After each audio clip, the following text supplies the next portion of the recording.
Okay, so let's proceed now to the discussion.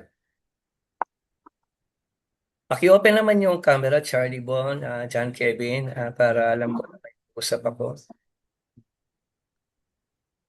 And Sembrano Jake, so paki-open yung camera. Okay, so ito. So yung given problem natin, 2x to the 5 minus 3x to the 4 plus 5x cubed minus 3x squared plus 7x minus 9 divided by x squared minus x minus 3. Usually, ginagawa niya yan long division, no, ng polynomials by trinomial or by binomial or by monomial kapag naglo-long division kayo. Ngayon naman, hahanapin natin ang quotient ng ating given division problem by synthetic.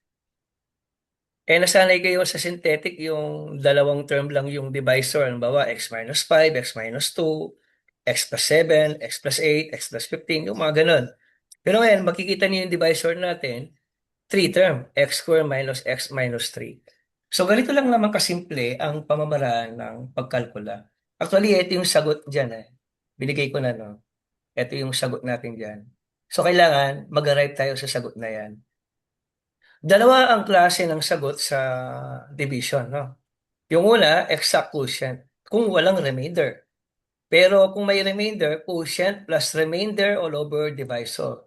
Yan yung sagot sa long division or synthetic division. So, nasa dalawa lang. So, ang question dito, ano ba yung quotient? Ito yung quotient at ito yung remainder, 4x, 41x plus 3. Ito yan, no? Yung 41x plus 3, yan yung remainder, ang divisor ay ito, yung nasa baba, at yung quotient natin, 2x cubed minus x squared plus 10x plus 4. Binigay ko na in advance yung sagot. So, paano ko yan sasagutin? Ganito, no? First step, tingnan mo muna yung given. Nasa descending order ba yung mga exponent? Wala bang laktaw? Tingnan natin. 5, 4, 3, 2, 1 yung exponent natin. Then, dito sa trinomial, 2, 1. Descending. So, walang laktaw. Pero kung may laktaw yan, mapipilitan tayong maglagay o mag-insert ng imaginary term na may coefficient na 0. Can you follow? Naintindihan niyo ba ako? Naintindihan ba mga anak? Mapipilitan tayong maglagay ng imaginary term na ang coefficient ay 0 para lang masatisfy yung order. Kailangan kasi sunod-sunod yan eh. Halimbawa, walang x cube yan. 5, 4, 2, 1 lang. Lalagay ko dito 0x cube. Mag-insert ako. So, ganun lang kasimple. Malinaw ba? Malinaw ba, Charlie? Magsalita kayo. Libre lang ang... Yes po. So proceed tayo, no? So, ano gagawin ko? Kukopyahin ko lang yung mga numerical coefficient in its terms dito sa ating dividend. Ang dividend natin ay yung nakadegree hanggang 5. Ang divisor natin ay yung x squared minus x minus 3.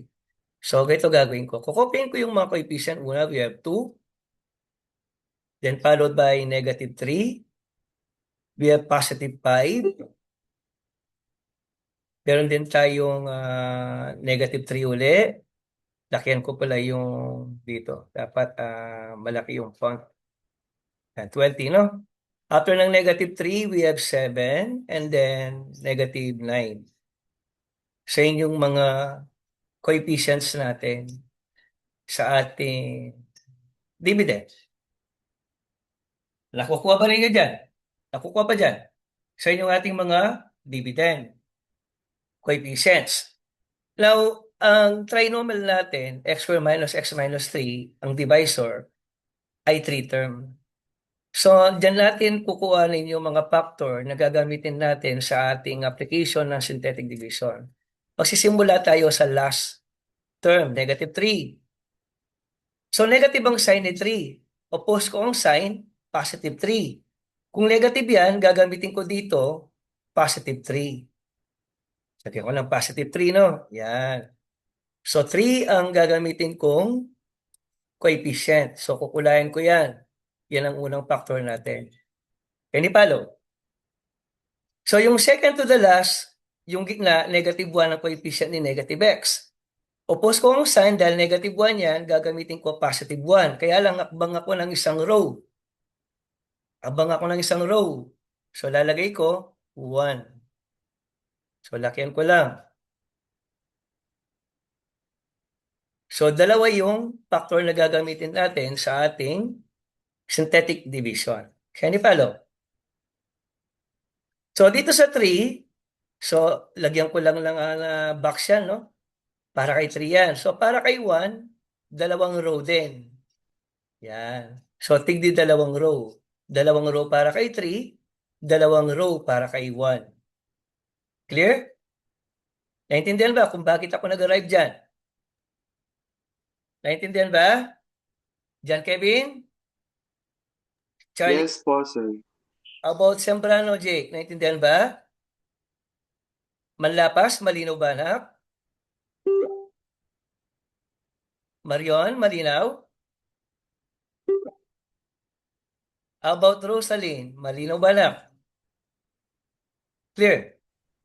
Malinaw, sir. Okay. So, dalawa yung factor natin, 3 and 1. Damir, pag na dalawa yung factor natin, yung gagamitin natin sa calculation, ibig sabihin, ang remainder natin may dalawang term. Ito nga siya, 41x plus 3, di ba? Yung nakasulat ito. Yung remainder, 41x plus 3. Ibig sabihin, dahil dalawa to, may dalawa tayong row, column, not row. Highlight ko ngayon yung dalawang column. Kukulayan ko ng kulay green. So sa pinakababa, nandoon yung remainder natin. Yung unang apat, yan ang part ng quotient natin. Okay, itong apat na yan, magiging part yan ng quotient natin in advance. Itong dalawa, magiging part yan ng remainder natin. Ano bang kulay? Palitan ko kulay. Yan, light blue. Yan, sky blue. So, ganito lang ang calculation dyan. So, para ma-apply natin yung synthetic, ang unang akbang na gagawin ko, yung number dito, yung first number, bring down ko sa pinakababa. Okay, so equal 2. Naka-bring down na siya. Paki-open yung camera natin, mga anak.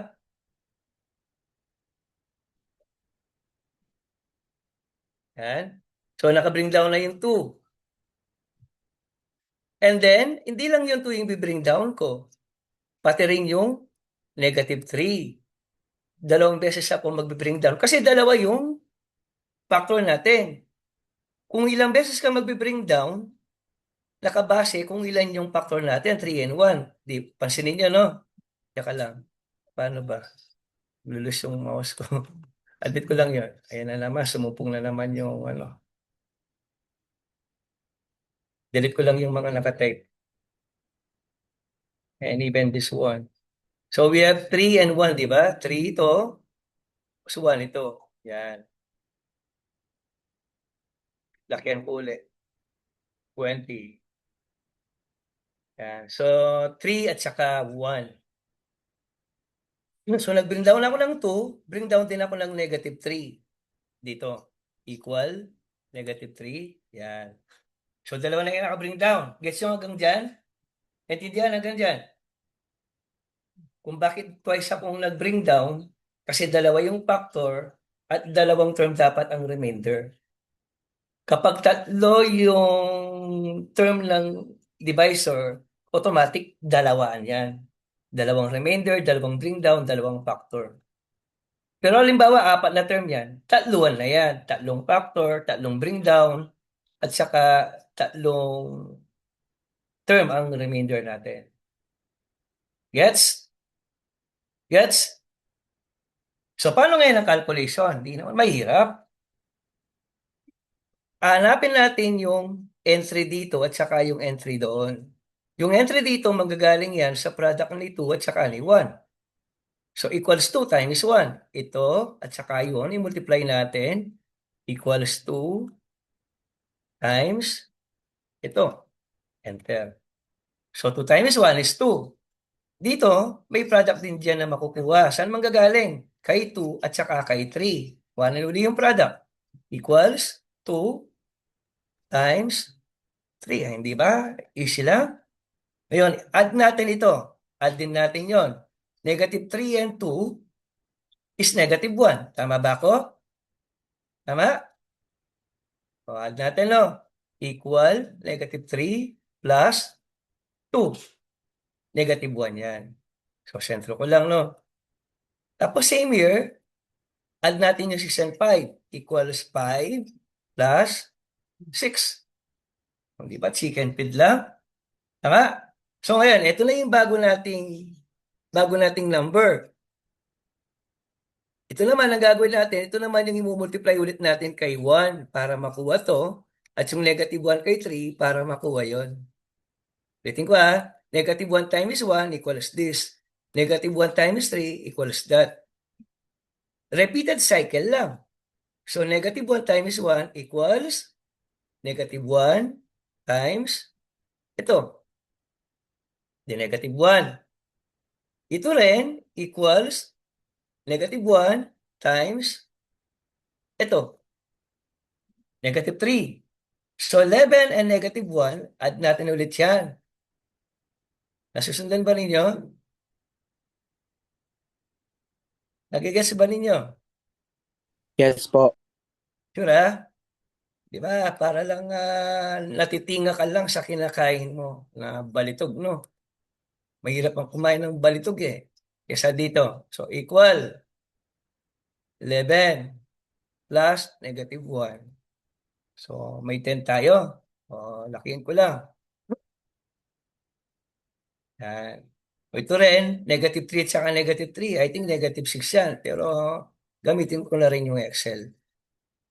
Negative 6. So again, the process is just to be repeated. Yan. 10 times 1 equals this. 10 times 3 equals that. Gets? Equal 10 times 1.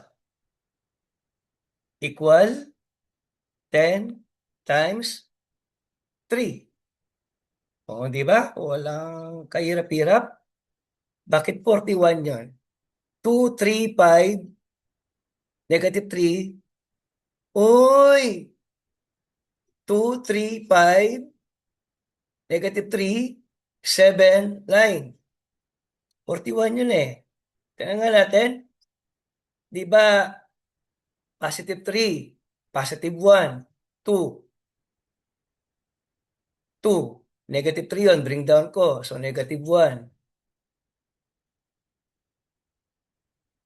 Tama naman, di ba?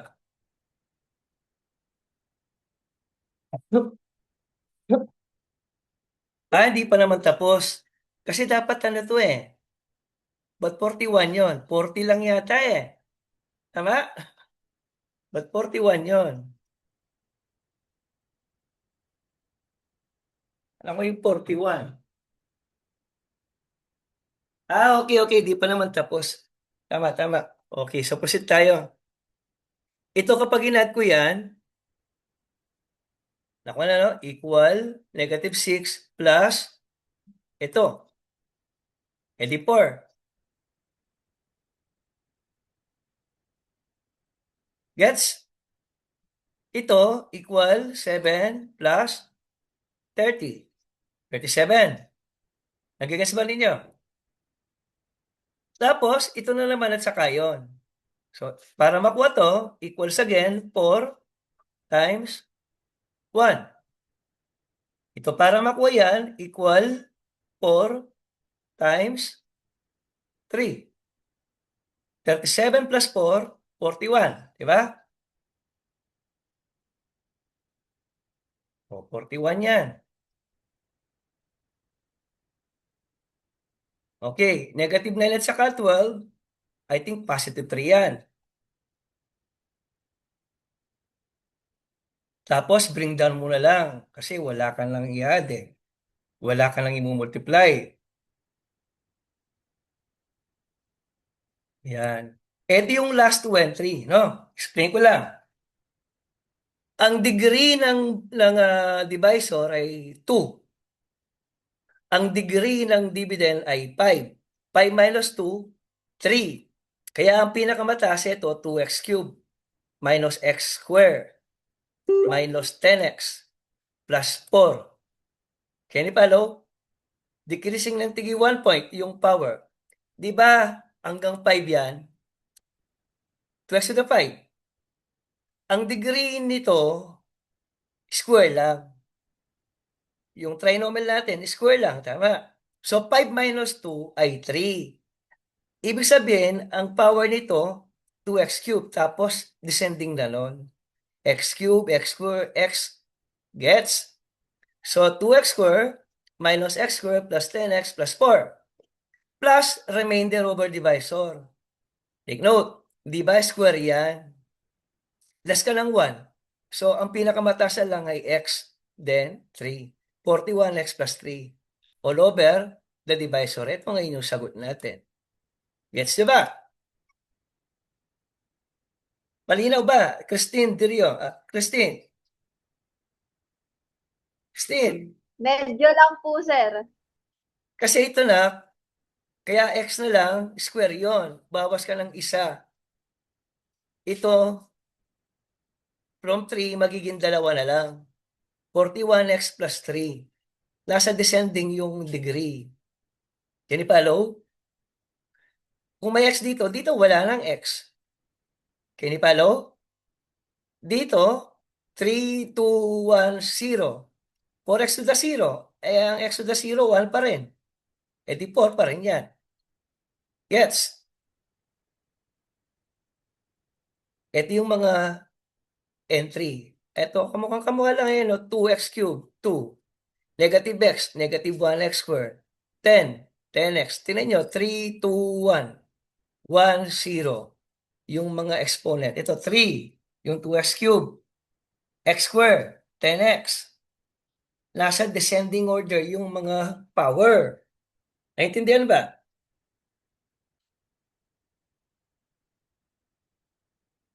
Question. Naintindihan, Angelica? Klaro?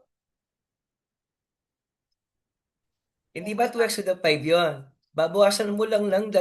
Bakit binawasan ng 2? Kasi x square ito. Okay, so 5 minus 2 is 3. Kaya ang pinakamataas dito, cube, 3, 2, 1. Magbabawas ka na lang isa nun. Halimbawa ito, 2x cube. Eh di ito, x square yan. Ito, x yan. Ito, wala ng x. Can you follow? Ito, x square, x cube yan. Saan nang galing x cube? X to the 5 saka x square. Exponent nila, 5 minus 2, 3. Guess ba? Angelica. Sir. Renz, naintindihan? Mayon. Yes ba? Sir Jade, Dayrit. Naintindihan ba to? Sir, isa pa pong example. Yes, oo. Sige, no worries. Ito. Mas matindi yung susunod na halimbawa natin, no? Okay, ito yung next example natin. May nagpapa-add ba? Okay, ito yung next example natin. Ayan. Sumirap, no? Tingnan yung divisor natin, 4 na term. X cubed minus x squared minus x minus 2. Ang given natin, 2x to the 5 minus 3x to the 4 plus 5x cubed minus 3x squared plus 7x minus 9. So, ang gagawin ko, susulat ko muna yung mga coefficients. So, yung mga coefficient, 2, negative 3, 5, negative 3, 7, negative 9. Gets? Yung dividend. Dahil ito ay x squared minus x minus 2. Yung uli, ng x squared minus x minus 2, di ba negative 2? Opos ko ang sign, 2. Eh yung negative x, yung second to the last, negative 1. Opos ko ang sign, 1. Skip uli ako ng isang row. Ayan, o. May skip na isang row. Eh yung negative x square, negative 1 din. So, 4 minus 1, 3. Kung 4 ang term, 3 sigurado ang factor na gagamitin natin. 2, 1. Yung isa ay negative 1, yung kay negative x square. Pabalik. So, lagay ko dito, positive 1. Bakit positive 1? Negative 1 x square yan eh. Oppose ko ang sign. Positive 1. Can you follow? So, para kay 2, may dalawang row. Para kay 1, may dalawang row uli. Para kay 1, may dalawang row uli na calculations. Tatlo yan. Ibig sabihin, yung tatlo dito ay light ko. Ang remainder natin ay may tatlong term. Kanina, dalawa lang yan, kaya dalawa lang yung in-highlight kong column eh, di ba? Ngayon, tatlo. So, tatlo yung factors natin. So, dahil tatlo yung factors natin, thrice din ako mag-bring down. O bring down dito, 2. O dito, bring down din ako. -3. Bring down din ako dyan. 5. So, that's it. Can you follow? Unlimited yan. Kahit 10 pa yan. Kayang-kaya natin. Binigay ko yan. Kaya dati kasi ang divisor nyo lang x minus 3, x plus 1. Limitado yung nalalaman ninyo. Naintindihan ba dyan, Kevin? Bakit thrice ako nag-bring down? Yes po, sir. Tatlo yung factor natin, -2, naging +2. -1 x, naging +1. -1 x square, naging +1. Inuupos ang sign. So, tatlo yan. Isa, dalawa, at saka to. Yan. So, bakit tatlo yun dito? Yan, tatlo. Kasi tatlo to. Ibig sabihin ng remainder, tatlo din. Ito yung remainder natin. Yung tatlong nasa baba. Sigurado yan. May tatlong term ang remainder natin. So, calculate na natin, no? Bring down 2, bring down -3, bring down 5. Pakyat. 1, 2, 3. 1, 2, 3.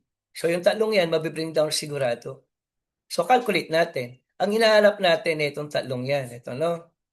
Ito, at saka yan, inahanapan natin ang produkto yan. Paano malalaman yung dito? 2 times 1 equals 2 times 1. Yan. Ito, paano malalaman yan? 2 times 1 uli. Equals 2 times 1. Ito, paano malalaman yan? 2 times 2 equals 2 times 2. Guess ba? Guess ba hanggang dyan? And then, Yes po. -3 plus 2, Yes po, sir. -1 yan. 5 plus 2, 7 yan. -3 and 4, +1 yan. Gets? Ngayon, meron na naman bagong number ito. Inaalam na naman natin itong tatlong yan. Ito, highlight ko no, para lang sure na maintindihan. Yan. Ito, inaalam natin yung mga numero. At saka ito. Saan magagaling yung sagot dyan? -1 times 1. -1. Type ko na lang. Ito, -1 times 1. -1 din. Ito lang yung cursor key. -1 times 2. Di yan ay -2. -1 times 2, -2. Ngayon, maganda naman tayo. 7 and -1, +6 yan. 1 and -1, 0. 7 and -2, that's +5. Can you follow? Sundan. So ngayon, may inaalam na naman tayo. Ito, alamin na naman natin ulit yan. Ito, at saka yun. So, saan magagaling yung mga sagot dyan? Kung may 10 minutes pa tayo. 6 times 1, 6. 6 times 1, 6. 6 times 2, 12. Magsalbuli tayo. 0 plus 6, 6. 5 plus 6, 11. -9 and 12, 3. So, wala na tayo kasi tatlo to, dalawa na lang yung inahanapan natin. Hindi na pwede. Okay, so bring down 11, bring down 3. Yan. Pati na yung sagot. Yan ko ha. Bakit 2 na lang ito? 5 yun. 3 ito. 5 minus 3, 2. Eh di 2x square yan. Pinakamataas, square.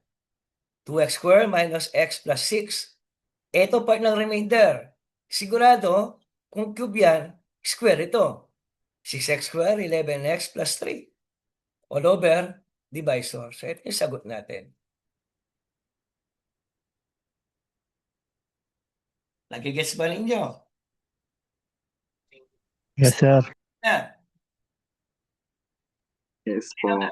Alam nyo, kahit dagdagan mo pa yung divisor, kaya. Dagdagan mo yan, kaya. Unlimited yan. Unlike before, nagdi-divide kayo, ang divisor mo lang, ganito lang. X plus 1. Hindi. X plus 1 lang. Yan lang ang divisor mo. Eh ngayon, kahit ilan yung divisor, kaya. Pwede pala ang synthetic. Ang synthetic pala, hindi limitado lang hanggang 2 term. Kahit ilan yan. Nasusundan ninyo?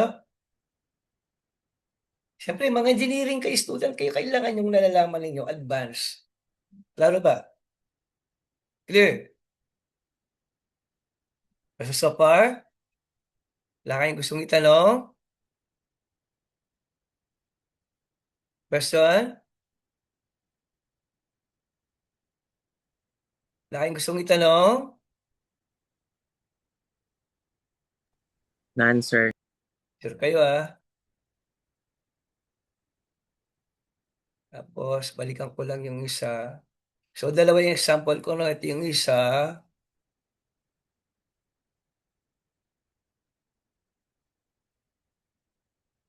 I-report ko kasi ito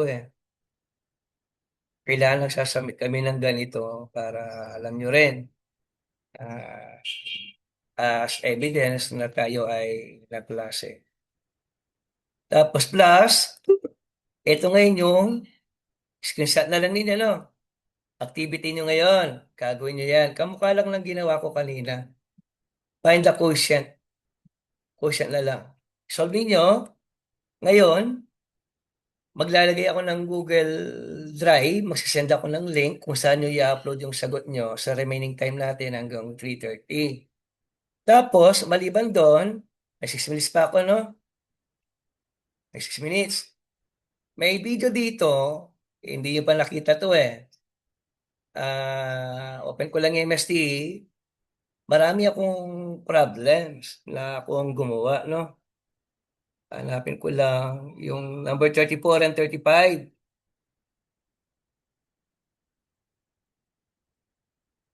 Panoorin niyo itong dalawa, 34 and 35. Send ko rin yung link sa inyo dito. Pakita ko sa inyo na, panoorin na rin nyo. Tignan nyo, kakaibang problem yan. Hello again, everyone. In this session, we're going to have another MST word Ako yan. problem, and these are series number 34. By this time, let us try Ayun yung possibly problem. extremely difficult problem because this Pang-Olympiad yan, a math Olympiad Pang-Olympics yan. problem. Now, our given 9 problem minutes siya. is if a square plus b square is equal to 3ab, we have to determine the value of a plus b all over a minus b. Then open and close parentheses raised to the 6th power. Let us now start solving the problem. Actually, we have 3 steps to do in order to solve this problem. As we can see, the question, find a plus b all over a minus b, then raised to the 6th power. We have to apply here the power of quotient. Let's separate the computation for the numerator and the denominator like this. First, we have to determine the value of a plus b raised to the 6th power and the denominator a minus b raised to the 6th power. That is A Upload ko yan. square plus B square equals 3AB. Again, originally, this equation now is actually So, ganito yan. Di ba A plus B raised to 6 at saka A minus B raised to 6? Tama, no? So, ang ginawa ko dito, doon sa given na A square plus B square equals 3AB, lagad ako ng 2AB on both sides. Para mabilis, no?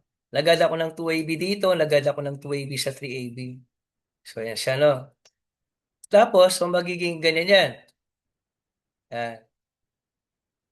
Square plus square trinomial yung A square plus 2AB plus B square, naging A plus B square equals 5AB.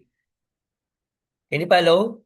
Tapos, yan. Panoorin na lang ninyo. Kinube ko pareho. Nag-raise ako ng third power bot.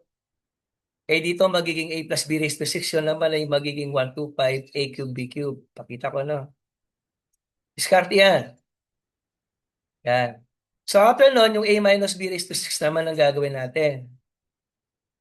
Pang-Olympics talaga yan. Hindi yan biro. So ito, A square plus B square equals 3AB. Kanina nagad ako ng 2AB. Ngayon nag-minus ako ng 2AB on both. Nag-minus ako ng 2AB on both. Dito. Hindi naman magbabago yun. Yun pa rin yan. Kasi anytime pwede kong alisin yung negative 2AB on both sides at ito pa rin. So ito siya, no? Laging ganito yan. Yan. A minus B square equals AB. Tapos cube ko ulit. Eh di nahanap ko yung A minus B raised to 6. Nahanap ko rin yung A plus B raised to 6. Ayun. Pasok yun. Diba? A plus B raised to 6 over A minus B raised to 6. Ito rin yun. Substitute ko na lang. Yan. Amnamin nyo munang maigi bago ko alis. No? Enlarge ko pa siya, no? Naintindihan ko niya. Tingnan nyo maigi. Analyze nyo. Di ba kakaiba? Kung titignan mo nung una, parang walang solusyon eh. Pero meron pala. Kailangan, malawak lang yung kaalaman mo sa algebra. Marunong ka ng factoring. Alam mo yung mga laws of exponent. Yan, binahagi ko lang yan. Pwede naman panuorin ulit kasi yung time natin, limited. Ano lang, 1 minute. Elect ko lang, no?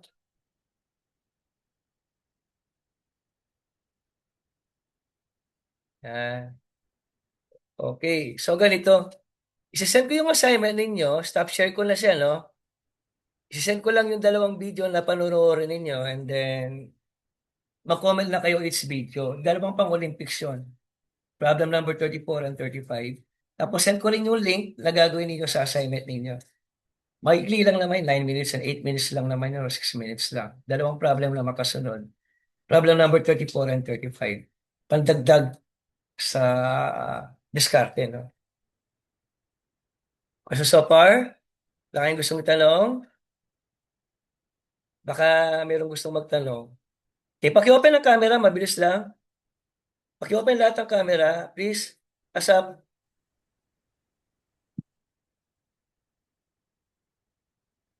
Yan. The more, the better. Yan. Para makita naman yung kagwapuan ng lahat ninyo. Lahat ng mukhang gwapo, lahat ng magaganda, makita sa GC. Yan. Okay, I think that's all for today. Maraming salamat. And God bless you all. Panoorin yung 2 video na. Isisend ko ngayon, saka mag-send kayo ng assignment hanggang mamayang 3:30. O yeah, except ko hanggang alas 5. Total, inabagyo naman eh. Laulan naman.